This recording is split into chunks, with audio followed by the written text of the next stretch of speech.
ये इस वक्त हम जॉर्डन में अम्मान से तकरीबन, जहां हम रुके हैं कैपिटल सिटी जॉर्डन का, वहां से तकरीबन 150 किलोमीटर की दूरी पर उस जगह आए हुए हैं वादी सफरावी में, जहां पर आका अलैहिस्सलातु वस्सलाम ने पेड़ के नीचे आराम किया था मुल्क शाम यानी सीरिया जाते वक्त।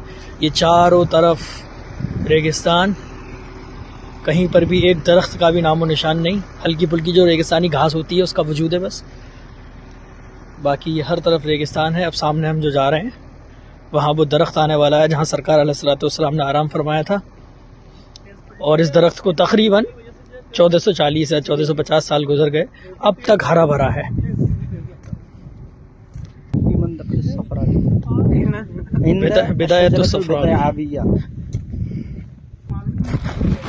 इलाके का नाम इसका सफरावी नहीं बल्कि सफावी है, सफावी।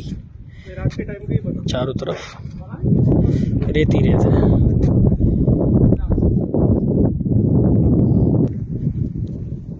ये उस दरख्त के हम करीब पहुंचने वाले हैं जहां आका अलैहिस्सलाम ने आराम फरमाया था।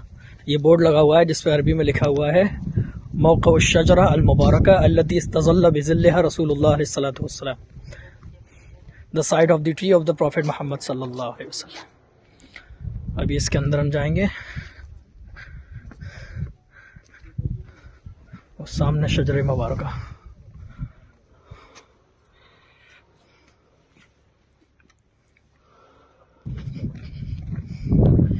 ये क्या आका अलैहिस्सलाम का अब तक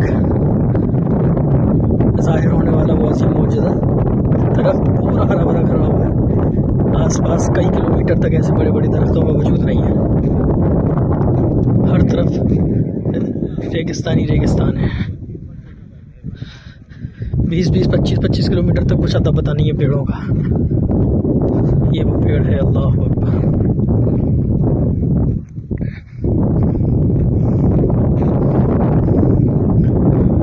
अल्लाहुम्मा सल्ली अला सय्यिदिना मौलाना मुहम्मद व अला आलिहि व सहबिहि अजमईन। अल्लाहु अकबर।